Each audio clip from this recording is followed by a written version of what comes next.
Hello to everyone in TV land. This is Focus on Liberia online television, and you're listening to the Focus on Liberia Daily News. I am Gwendolyn Dorado, your presenter. I bring you the headlines. Director General of the National Fisheries and Aquaculture Authority of Liberia signed Memorandum of Understanding on Technical Cooperation in Cairo, Egypt. The executive director of Liberia's Environmental Protection Agency calls on wealthier nations to take greater responsibility for climate change. Publishers Association of Liberia agrees with the Supreme Court of Liberia in calling for the return to the status quo ante in the matter involving members of the House of Representatives. And away from home, at least 24 people have died after two boats carrying mostly Somali nationals capsized off the coast of Madagascar, local authorities said. Those were the headlines, now the news in details.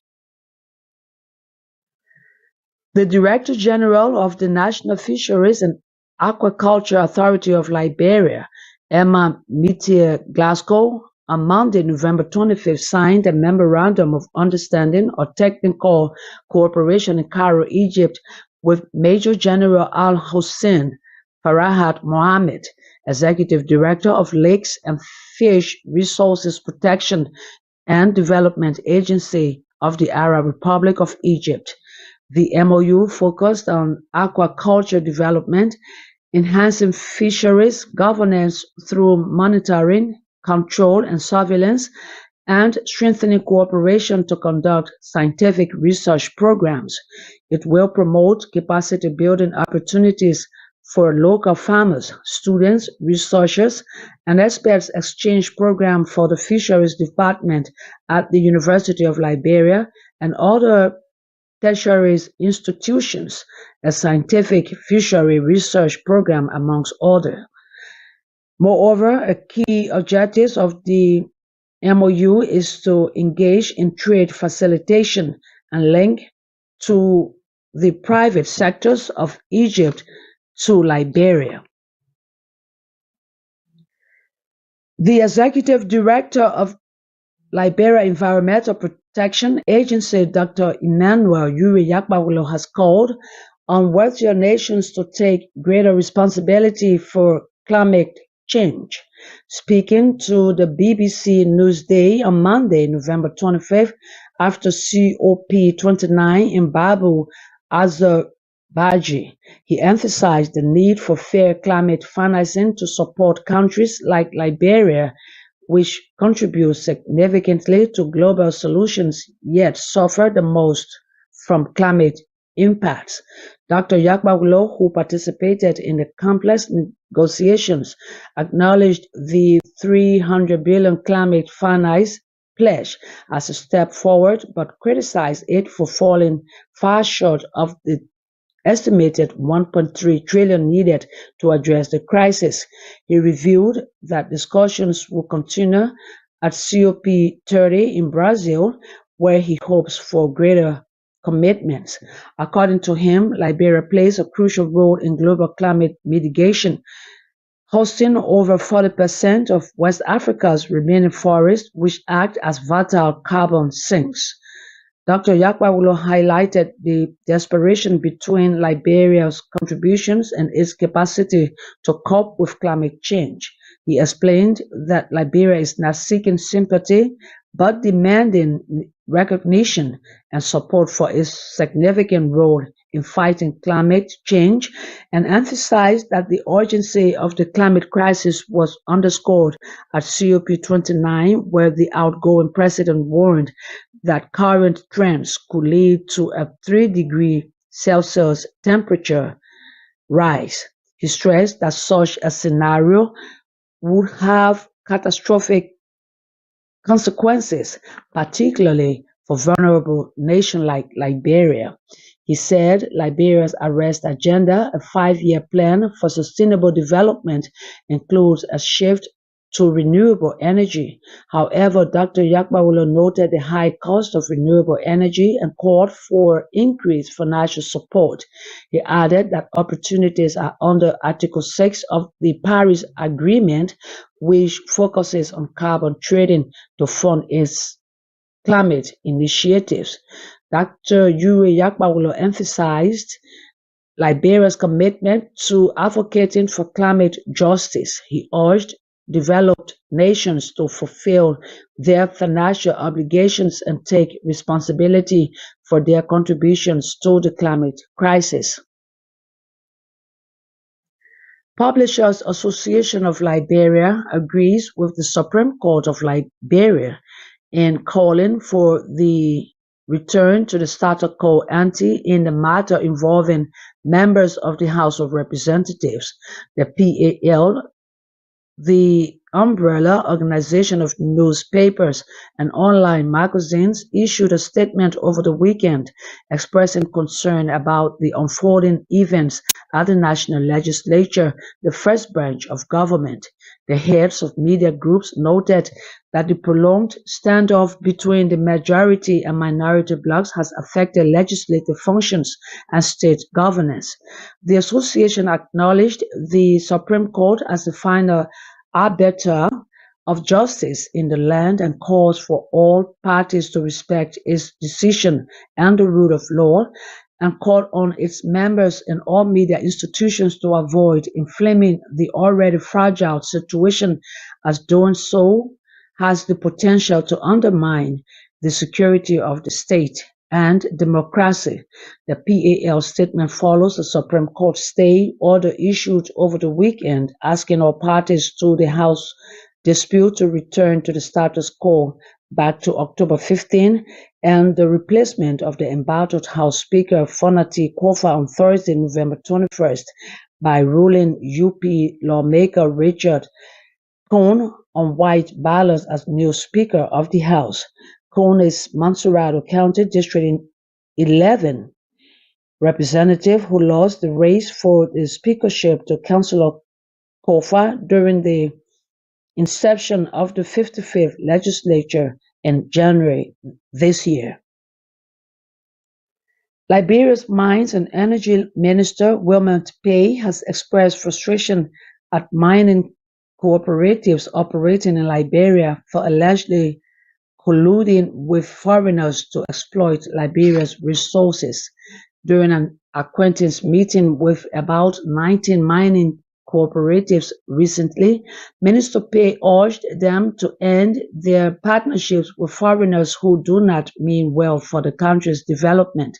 He complained about their alleged involvement in illicit and illegal mining practices and procedures. The Mines and Energy Minister stressed that colluding with such wrong business people undermines national development and impacts the economic empowerment of Liberians. He told the artisanal and small-scale miners that acts of aiding and abetting wrongful practices in Class B and C mining license categories do not happen in isolation. In exchange for goodwill and other opportunities, he stated that local townspeople provide access and protection for strangers. The minister disclosed that Liberians are ignoring the laws and illegally placing their mineral resources in the hands of outsiders. Yet, he continued, they are expecting good outcomes and benefits when they are robbing themselves and the country in general. To right the wrongs, the Mines and Energy Minister informed the mining cooperatives that the ministry had taken some practical steps, including reprofiling every license holder. Minister Pay divulged that all members of cooperatives present at the November 21st meeting will be properly profiled by cross-checking the status of their respective mining license, and he assured that such a move would be extended to every other small-scale miner. He expressed his administration's openness and willingness to work collaboratively with the mining cooperatives to ensure a vibrant and sustainable mining sector. The Managing Director of the National Transit Authority, Mr. Edmund Ford, reveals that 11 out of the agency's 26 buses that have been down are ready to resume public transportation across Monserrado and 3 other counties. In an exclusive interview over the weekend, Mr. Ford acknowledged the transportation challenges facing Liberians due to the absence of NTA buses in the streets for a good while. He explained that procurement process for spare parts from India was delayed from May to August this year due to lengthy procedures involving the Public Procurement and Concessions Commission and the Ministry of Finance and Development Planning.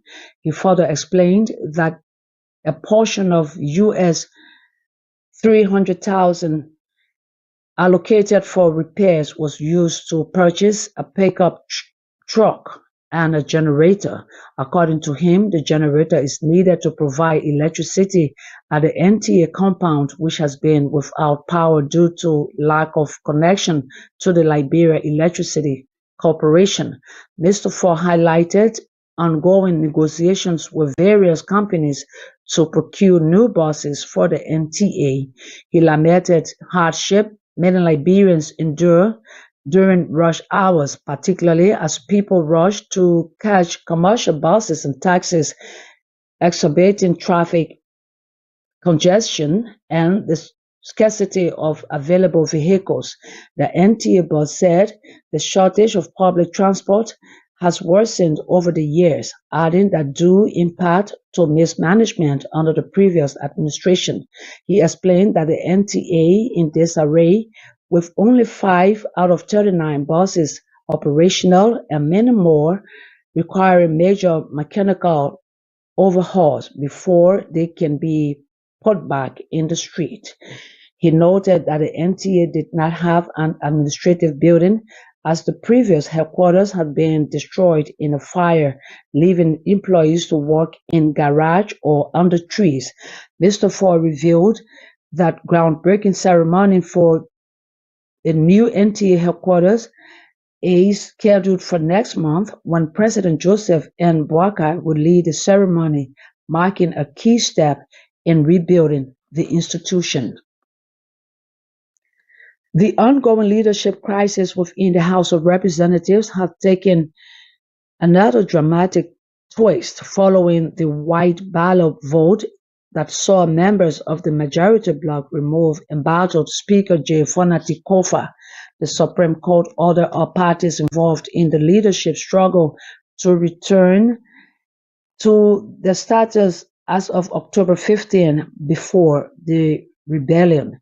Embattled Speaker Kofa, who challenged his removal, filed a writ of memorandum to the Supreme Court on Thursday, November 21st, called the High Court's attention to the legality of his colleague's decision to elect a new speaker while he remains the sitting speaker of the 55th legislature.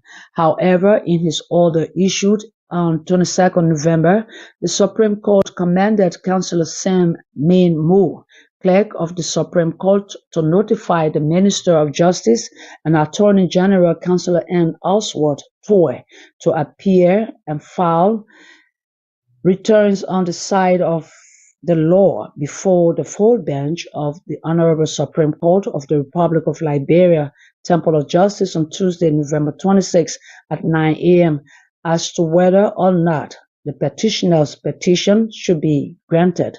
Furthermore, the clerk of the Supreme Court was also instructed to notify the referenced members of the House of Representatives to also file their returns.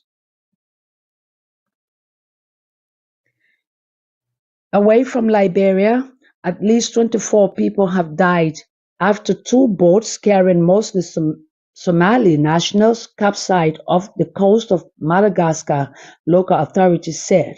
A statement from Somalia's Ministry of Foreign Affairs said efforts were underway to ensure the safe return of the survivors. The two boats carried a total of 70 passengers. The vessels were discovered adrift off Madagascar's north coast on Saturday in the Indian Ocean. It is believed that their engines had failed. A senior Somalian government official told local media that survivors were rescued by fishermen. Survivors say they were trying to reach the French island of Mayotte, a common but dangerous route for Mali migrants seeking asylum. Unemployment and poverty in the Horn of Africa force many young people to undertake the perilous route to reach Europe in the hopes of a better life. Madagascan authorities warned against the severe risks associated with illegal migration, suggesting the victims of the tragedy were migrants. That does it for the Daily News. I do a recap of the headlines. Director General of the National Fisheries and Aquaculture Authority of Liberia signed Memorandum of Understanding of Technical Cooperation in Cairo, Egypt. The Executive Director of Liberia's Environmental Protection Agency calls on wealthier nations to take greater responsibility for climate change. Publishers Association of Liberia agrees with the Supreme Court of Liberia in calling for the return to the status quo ante in the matter involving members of the House of Representatives. And away from home, at least 24 people have died after two boats carrying mostly Somali nationals capsized off the coast of Madagascar, local authorities said. On behalf of the management and staff of Focus on Liberia, many thanks to our listeners and viewers. We urge that you keep following us and share our videos. My name is Gwendolyn Dorado. I presented.